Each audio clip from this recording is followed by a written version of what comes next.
Hello students, welcome to my channel Bloom with Botany. Last time तक हमने बात कर ली थी कि फोटोसिंथेसिस क्या होता है और कितने एक्सपेरिमेंट्स किए गए हैं रिगार्डिंग फोटोसिंथेसिस। क्या क्या कंट्रीब्यूशन किन किन साइंटिस्ट का है, कैसे हमें पता चला कि जो ऑक्सीजन इवॉल्व हुई थी वो वाटर का हिस्सा होती है, कार्बन डाइऑक्साइड का नहीं। आज हम बात करेंगे detailed steps of photosynthesis, but before that हमें जानना होगा कि ये फोटोसिंथेसिस प्लांट में कहाँ होती है, that is site of photosynthesis. तो स्टार्ट करते हैं with the site of photosynthesis. तो हम सबको मालूम है कि फोटोसिंथेसिस जो है वो प्लांट्स के ग्रीन पार्ट्स में होती है। अब आप कहोगे कि लीव्स में होती है, ये एग्जैक्टली करेक्ट नहीं है। सिर्फ लीव्स में नहीं होती, अगर वो ग्रीन स्टेम है, ग्रीन पीटियोल है, ग्रीन फाइलोक्लाड है, फाइलोड है, बहुत सारे पार्ट्स जो प्लांट के ग्रीन होते हैं, अगर उसके पास क्लोरोप्लास्ट है तो वहां भी फोटोसिंथेसिस हो सकती है। तो बेसिकली ये ग्रीन पार्ट्स में होती है, जिसमें से सबसे ज्यादा बड़े पार्ट है लीव्स एंड स्टेम्स, और उनमें होते हैं mesophyll cells. These are the cells of ground meristem, जिनमें क्लोरोप्लास्ट होता है, उनको हम मीजोफिल सेल्स कहते हैं। और ये क्लोरोप्लास्ट मीजोफिल सेल के वॉल पर अलाइंड होते हैं। किसी सेल में सेल ऑर्गेनेलीज होती हैं और हम जानते हैं कि हर प्लांट के सेल में सेल वॉल होती है। तो ये क्लोरोप्लास्ट प्लांट्स के सेल वॉल के अलाइन होते हैं, उनके चारों तरफ लगे होते हैं। अब अगर बहुत ज्यादा लाइट आप दे दो, हाई लाइट इंटेंसिटी, तो ये अपने आप को परपेंडिकुलर अरेंज कर लेते हैं। मैं आपको डायग्राम के थ्रू समझाती हूँ। ये क्वेश्चन आपकी एनसीईआरटी में दिया हुआ है, इसलिए ये पूछा भी जा सकता है। जैसे मान लीजिए कि ये मीजोफिल सेल है और अगर आपने बहुत हाई लाइट इंटेंसिटी दे दी, हाई लाइट दे दी, तो हाई लाइट कंडीशन पे जो क्लोरोप्लास्ट होंगे वो इससे परपेंडिकुलर अरेंज हो जाएंगे इस तरीके से, क्योंकि उनको कम सरफेस एरिया में भी ज्यादा लाइट आराम से मिल रही है, तो वो परपेंडिकुलरली अरेंज हो जाएंगे to the periphery of the wall. ठीक है। और अगर यही चीज लो लाइट कंडीशन में कर दी जाए, लो लाइट इंटेंसिटी में, तो वो अपने पूरे सरफेस एरिया से उसको ऑक्युपाई करने की कोशिश करेंगे, तो वो पैरेलली अरेंज हो जाएंगे like this. So when they are arranged perpendicularly, that means the intensity is high, और अगर low light intensity है so they are parallelly arranged। तो इस तरीके से arrangement होता है। They align parallelly to the walls of the mesophyll cell at low light intensity and perpendicularly at high light intensity। तो parallelly हो गया low light पर और perpendicularly हो गया high light intensity पर। अब क्लोरोप्लास्ट में भी लाइट और डार्क रिएक्शन, हमने लास्ट टाइम पे बात की थी कि फोटोसिंथेसिस एक 2 स्टेप प्रोसेस है। तो यहाँ ये जो 2 स्टेप्स होते हैं, ये 2 अलग अलग जगह होते हैं क्लोरोप्लास्ट की। अब अगर हम क्लोरोप्लास्ट का स्ट्रक्चर याद करें, मैंने आपको सेल चैप्टर में बताया था, यहाँ मैं थोड़ा सा दोबारा ब्रीफ अप करती हूँ कि ये एक double membrane bound cell organelle है। और यहाँ पे देखिए, ये आउटर मेम्ब्रेन है, ये इनर मेम्ब्रेन है, दोनों के बीच की जगह इंटर मेम्ब्रेन स्पेस है। अंदर का जो फ्लूइड फिल्ड मैट्रिक्स है उसे स्ट्रोमा कहते हैं। इसमें थाइलाकोइड्स होते हैं जो कि स्टैकिंग करते हैं, जिसे ग्राना कहते हैं, और 2 ग्राना आपस में कनेक्ट होते हैं with the help of stroma lamellae.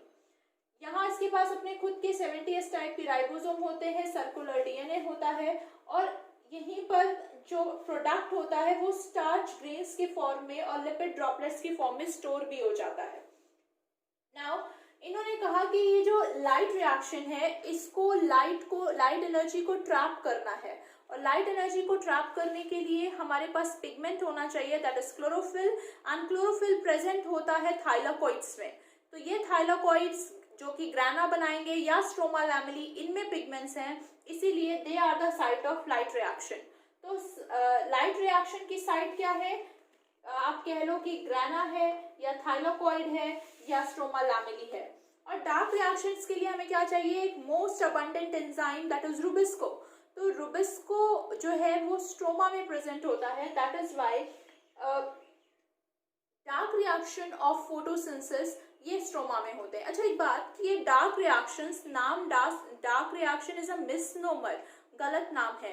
Dark reaction का ये बिल्कुल मतलब नहीं होता कि वो रात में होंगे या एब्सेंस ऑफ लाइट में होंगे या डार्क में होंगे। इसका मतलब ये होता है कि ये लाइट की एनर्जी से डायरेक्टली ड्रिवन नहीं है, बट क्योंकि वो लाइट रिएक्शन के प्रोडक्ट्स पर डिपेंड करते हैं, इसीलिए वो रात में हो या लाइट के एब्सेंस में हो, डार्क में हो, ऐसा नहीं होता। तो डार्क रिएक्शन कहना अप्रोप्रिएट नहीं है, बट यही नाम दिया गया है, यही टर्मिनोलॉजी है, तो हम इसी को फॉलो करते हैं। ठीक, अब मैंने ये दो नाम लिखे हैं, एप्रेस्ड एंड नॉन एप्रेस्ड। ये चीज़ मैंने इसलिए लिख दी है क्योंकि अभी आगे आपको फोटो सिस्टम्स में इसको जानना बहुत ज़रूरी है। अगर मैं ये ग्राना क्रिएट करूँ, ये ग्राना मैंने ड्रॉ किया, तो आप नोटिस करो कि ये जो बीच के तीन है ये दोनों तरफ से कवर्ड है। तो जो हिस्सा कवर्ड होता है, ये बीच का तीन वाला, ये क्या है, एप्रेस्ड हिस्सा है। एप्रेस्ड का मतलब होता है कवर्ड हिस्सा जो दोनों तरफ से सराउंडेड हो। और आप ये देखो कि इसका अपर सरफेस, इसका अपर सरफेस या स्ट्रोमा लैमेली जो होता है उसका दोनों सरफेस, ये क्या होता है, सराउंडेड नहीं होता, एक्सपोज्ड होता है, तो उनको कहते हैं नॉन एप्रेस्ड रीजन्स। तो एप्रेस्ड रीजन्स में आपका आता है grana thylakoid. Appressed region includes grana थैलेकॉइड्स।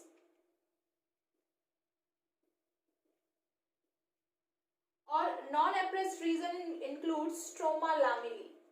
तो ये बात ध्यान रखिएगा, what is appressed and non appressed.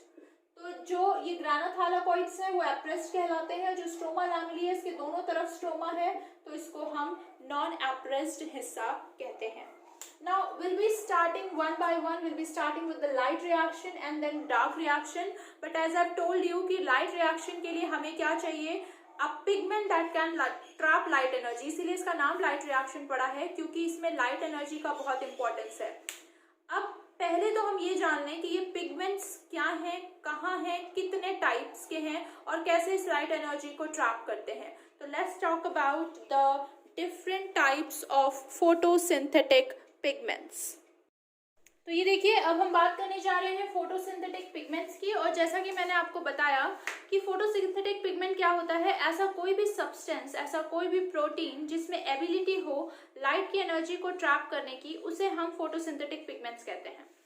अब साइंटिस्ट ने नोटिस किया कि आसपास अगर हम देखें तो सारे प्लांट्स ग्रीन है, तो सब में क्लोरोफिल है। लेकिन अगर आप ध्यान से देखो तो हर प्लांट का, इवन हर पत्ती का ग्रीन कलर एक दूसरे से थोड़ा सा अलग होता है। There are shades of green, अलग अलग टाइप के ग्रीन होते हैं। तो अब उनके दिमाग में क्यूरियोसिटी आई कि अगर सब में एक ही पिगमेंट है तो फिर ये कलर इतने अलग अलग क्यों, अलग अलग शेड्स में क्यों है। कहीं लाइट ग्रीन है, कहीं डार्क ग्रीन है, कहीं ब्लूइश ग्रीन है, कहीं येलोइश ग्रीन है, कहीं ब्राउनिश ग्रीन है। तो ऐसा क्यों हो रहा है? क्या ये कंसंट्रेशन की वजह से हो रहा है या पिगमेंट ही अलग हो जाता है? फिर इन्होंने एक सेपरेशन टेक्निक की and that is paper chromatography. Paper chromatography आप केमिस्ट्री में पढ़ते हो, it is a separation technique. इसमें करते क्या है, हम एक सोल्यूशन तैयार करते हैं जिसमें बहुत डिफरेंट टाइप के मॉलिक्यूल्स हों। तो ये ध्यान रखना, ये चीज मैं पहले भी आपको सेल चैप्टर में बता चुकी हूँ कि फोटोसिंथेटिक पिगमेंट, प्लांट के सभी फोटोसिंथेटिक पिगमेंट वाटर इनसॉल्युबल होते हैं। तो इसको एसीटोन और ईथर का 9:1 रेशियो में एक मिक्सचर बनाया जाता है, उसमें उसको क्रश किया जाता है। इसको फिल्टर कर लिया, हमारे पास एक सोल्यूशन आ गया जिसमें हमारे पास प्लांट की लीफ का ग्रीन कलर है। अब इसको हम, एक पेपर होता है जिसको कहते हैं पेपर क्रोमैटोग्राम, उसमें हम लोड करते हैं, उसमें हम डालते हैं, उसमें कैपिलरी ट्यूब्स होती हैं, थिन कैपिलरी ट्यूब्स। और अब इस पेपर को हम उस सॉल्वेंट में डिप करते हैं। तो कैपिलरी एक्शन की वजह से सॉल्वेंट ऊपर की तरफ चढ़ता है, लेकिन क्योंकि इसमें अलग अलग पिगमेंट हैं जिनके अलग अलग मॉलिक्यूलर वेट हैं, तो वो जो जितना भारी होगा वो उतनी जल्दी रुक जाएगा, जो जितना हल्का होगा वो उतना ऊपर चला जाएगा। तो यानी उनके मॉलिक्यूलर वेट के हिसाब से ये एक दूसरे से अलग हो जाते हैं and that is known as paper chromatographic separation. तो ऐसा एक एक्सपेरिमेंट किया गया। इस एक्सपेरिमेंट से हमें पता चला कि प्लांट की लीफ में एक पिगमेंट नहीं, 4 डिफरेंट पिगमेंट्स होते हैं, chlorophyll A, chlorophyll B, xanthophylls and carotenoids. तो चलिए देखते हैं photosynthetic pigments. Paper chromatographic separation, ये नाम बस याद रखिएगा, of leaf pigments indicates that green colour of leaf is due to 4 pigments. Chlorophyll A जो कि ब्राइट या ब्लूइश ग्रीन कलर का होता है, chlorophyll B yellowish green colour का होता है, xanthophylls yellow and carotenoids yellow to yellow orange, ये रेड कलर के भी होते हैं। अब देखो इन दोनों में आपस में क्या डिफरेंस है, ये एक दूसरे के ऑक्सीजनेटेड डीऑक्सीजनेटेड फॉर्म है। बेसिक फॉर्मूला सेम है, बस एक में ऑक्सीजन है, एक में नहीं है। क्लोरोफिल ए और B, chlorophyll is the main pigment और इसमें टैडपोल लाइक स्ट्रक्चर होता है, एक हेड होता है टेट्रापायरोलिक रिंग का, जिसका सेंट्रल एटम एक नॉन आयनिक मैग्नीशियम होता है और इसमें एक फाइटॉल की टेल होती है। ठीक, अब ए और बी में क्या डिफरेंस है, ये पॉइंट मैंने यहाँ लिखा है, बहुत इंपॉर्टेंट पॉइंट है, although it is not in your NCERT, but ये पूछा जाता है कि क्लोरोफिल ए और बी में क्या अंतर है। उसके कार्बन नंबर 3 पे डिफरेंस आता है। क्लोरोफिल ए में मिथाइल ग्रुप होता है और क्लोरोफिल बी में एल्डिहाइड ग्रुप होता है। This is the only difference, otherwise पूरा मॉलिक्यूलर स्ट्रक्चर एग्जैक्टली सेम होता है। बस क्लोरोफिल ए में थर्ड कार्बन पे मिथाइल ग्रुप होगा और क्लोरोफिल बी में थर्ड कार्बन पे एल्डिहाइड ग्रुप होगा। So pigments have the substance. Pigments are substances. Pigments are substances having ability to absorb light at specific wavelengths. And these are 4 types of pigments which are found in any plant leaf. तो 4 type के pigment मिल गए। अब एक question हमारा solve हो गया कि ये डिफरेंट टाइप के कलर्स क्यों होते हैं, because of different types of pigments. तो हमारा दूसरा क्वेश्चन आ गया। अब हमारे मन में क्यूरोसिटी आई कि फिर ये पता लगाया जाए कि फोटोसिंथेसिस का काम कौन करता है। क्या चारों मिलके करते हैं, क्या कोई एक करता है, कोई 2 करते हैं, कोई 3 करते हैं, मतलब हमें एग्जैक्टली पता लगाना है कि फोटोसिंथेसिस का काम कौन करता है। तो फिर डिटेल स्टडी से पता चला कि इन चारों में से काम करने की रिस्पॉन्सिबिलिटी सिर्फ एक की है। The main pigment is chlorophyll A, बाकी सारे उसकी मदद करते हैं। They are helping pigments, accessory pigments. तो हम कैसे हमने पता लगाया कि क्लोरोफिल ए मेन पिगमेंट है? 2 ग्राफ्स बनाए गए, 2 ग्राफिकल रिप्रेजेंटेशन दिया गया, एक एब्जॉर्प्शन स्पेक्ट्रम और एक एक्शन स्पेक्ट्रम। चलिए ग्राफ समझते हैं। एब्जॉर्प्शन स्पेक्ट्रम क्या है? It is a graphical representation of light energy absorbed by different pigments at different wavelengths.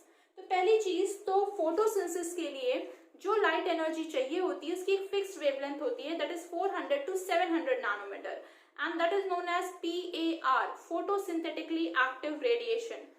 और इसमें 7 डिफरेंट कलर्स आते हैं, विबग्योर जो आप कहते हैं, जो स्प्लिट करके हमें दिखाई देते हैं अगर लाइट डिस्पर्स करती है तो।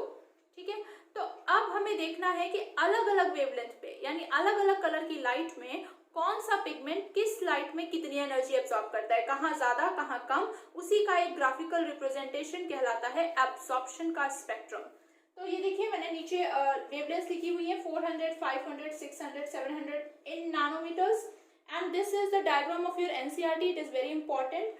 इन जनरल नोटिस करना है, हमें बहुत डिटेल नहीं पढ़ना, हमें इन जनरल देखना है कि 400 to 500 के बीच में पीक बन रही है और एक 600 to 700 में।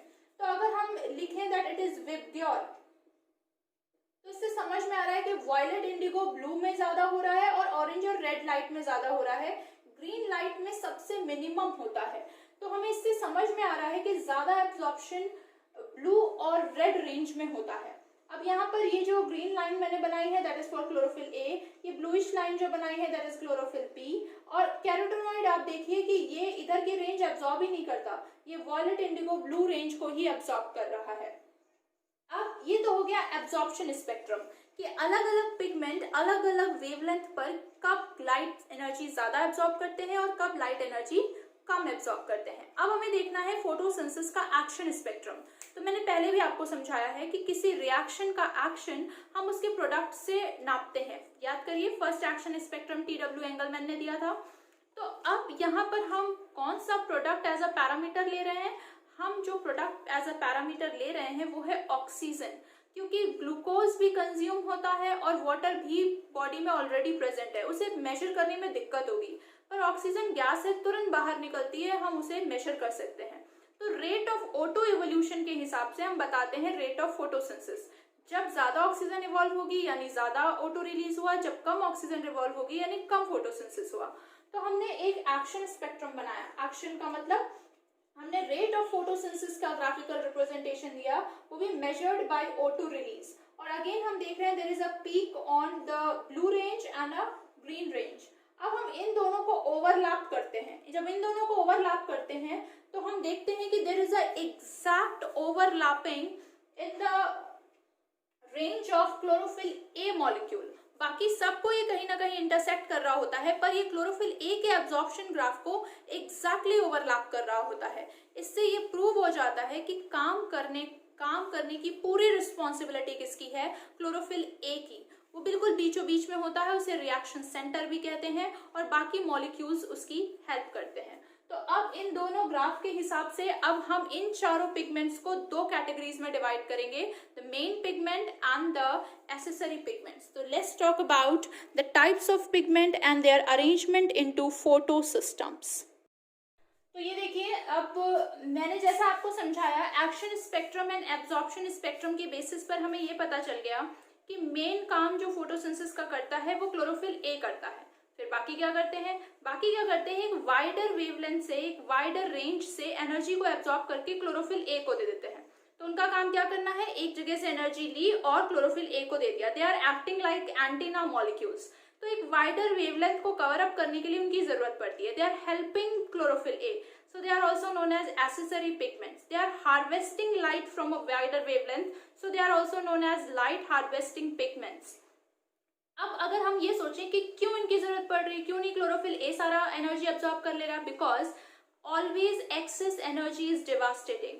अगर बहुत ज्यादा energy at a time chlorophyll A को मिल जाएगी तो वो बर्न हो जाएगा, उसका फोटो ऑक्सीडेशन हो जाएगा, जिसको फोटो ब्लीचिंग भी कहते हैं। तो उस चीज से बचने के लिए क्लोरोफिल ए को थोड़ी थोड़ी एनर्जी मिलती है। कुछ तो उसने खुद एब्जॉर्ब की, काम कर रहा है। जब एनर्जी उसकी डाउन हुई तो उसको रिएक्शन उसको हार्वेस्टिंग मॉलिक्यूल्स ने, एंटीना मॉलिक्यूल्स ने अपनी एनर्जी पास ऑन कर दी। तो उसको टाइम टू टाइम इनसे एनर्जी मिलती रहती है और वो लगातार काम करते रहता है। और एक साथ उसको सारी एनर्जी नहीं मिलती तो उसका फोटो ऑक्सीडेशन भी नहीं होता। इसका मतलब ये सारे पिगमेंट्स बहुत जरूरी हैं। ये उस क्लोरोफिल मॉलिक्यूल को टाइम टू टाइम एनर्जी देते हैं, वाइडर वेवलेंथ से एब्जॉर्ब करके, और उसको फोटो ऑक्सीडेटिव डैमेज से बचाते भी हैं। अब आप इमेजिन करो, ये एक ग्रुप बनाते हैं, एक स्फीयर इमेजिन करो जिसमें बीचों बीच में क्लोरोफिल ए मॉलिक्यूल है, सिंगल क्लोरोफिल ए मॉलिक्यूल। उसको हम कहते हैं रिएक्शन सेंटर। क्यों, काम कौन कर रहा है, क्लोरोफिल ए कहाँ प्रेजेंट है, सेंटर में, so it is known as reaction centre. और उसके चारों तरफ करीब 250 से 400 एक्सेसरी पिगमेंट के मॉलिक्यूल्स होते हैं। तो उन्होंने क्या कर लिया, पूरी तरफ से उसको कवर अप कर लिया और बना लिया light harvesting complex. Light harvesting complex में पिगमेंट्स प्रोटीन से बाउंडेड होते हैं, और ये लाइट हार्वेस्टिंग कॉम्प्लेक्स प्लस ये रिएक्शन सेंटर, ये दोनों मिलकर बना लेते हैं photosystem. That group is known as pigment system. और डिस्कवरी के हिसाब से इनका नाम रखा गया है PS1 एंड PS2। जो पहले डिस्कवर हो गया वो PS1 और जो बाद में डिस्कवर हुआ वो PS2। तो चलिए देख लेते हैं। Chief pigment chlorophyll A, accessory pigments और एंटीना मॉलिक्यूल्स और शील्ड पिगमेंट्स वो है chlorophyll B, xanthophylls and carotenoids. क्या काम करते हैं, absorb light energy from a wider range of wavelengths and transfer it to chlorophyll A, इसीलिए नाम है एक्सेसरी और antenna molecules. They also protect chlorophyll A from photo-oxidative damage. They are also known as light harvesting pigments, और जब ये protein से जुड़ते हैं तो ये बन जाते हैं light harvesting complex, except one molecule of chlorophyll A. Now this group is known as photosystem और pigment system. इस पूरे ग्रुप में एक मॉलिक्यूल को छोड़ दिया जाए तो सब कुछ लाइट हार्वेस्टिंग कॉम्प्लेक्स है। तो रिएक्शन सेंटर बीचों बीच में एक मॉलिक्यूल क्लोरोफिल ए का है और उसके चारों तरफ जो कॉम्प्लेक्स बना है that is light harvesting complex. और हमारे पास दो तरह के फोटो सिस्टम्स हैं, PS1 एंड PS2। PS1 पहले डिस्कवर हुआ, डिस्कवर्ड फर्स्ट, इसलिए इसका नाम 1 पड़ गया, और ये बाद में डिस्कवर हुआ इसलिए इसका नाम PS2 पड़ गया। इसको P700 भी कहा गया। ये P700 और ये P680 नाम क्यों पड़ा, क्योंकि काम तो क्लोरोफिल ए ही कर रहा है, लेकिन वो जिस वेवलेंथ पे सबसे ज्यादा काम कर रहा है, एब्जॉर्प्शन पीक बना रहा है, उसके हिसाब से नाम पड़ गया। तो फोटो सिस्टम 1 में इसकी एब्जॉर्प्शन पीक 700 नैनोमीटर पे थी और फोटो सिस्टम 2 पे इसकी एब्जॉर्प्शन पीक 680 नैनोमीटर पे थी। पोजीशन अगर देखें तो थाइलाकॉइड में होते हैं ये फोटो सिस्टम्स। ल्यूमेन की तरफ अटैच्ड होता है फोटो सिस्टम 2 और बाहर स्ट्रोमा की तरफ अटैच्ड होता है PS सिस्टम 1। तो PS system, photo system 1 is attached to the outer side, that is stroma side, and photo system 2 is attached to the lumen side of the thylakoids. Photo system 2 सिर्फ non cyclic में participate करता है और ये हमको stroma लामेली में नहीं मिलता, यानी ये नॉन एप्रेस्ड रीजन्स में नहीं मिलता। बताया था appressed and non appressed. PS1 cyclic non cyclic दोनों में पार्टिसिपेट करता है और ये ग्राना में, स्ट्रोमा लामेली में हर जगह मिलता है। तो आज के लिए बस इतना ही। इसको प्लीज अपनी NCERT से रीड करिए लाइन बाय लाइन। कोई डाउट हो तो मुझे कमेंट सेक्शन में बताइए। और अगर आपको ये वीडियो अच्छा लगा हो तो प्लीज़ लाइक कीजिए, शेयर कीजिए और सब्सक्राइब कीजिए। नेक्स्ट लेक्चर को अटेंड करना मत भूलिएगा। I will be dealing with electron transport system, that is light reaction and then dark reactions. Thank you.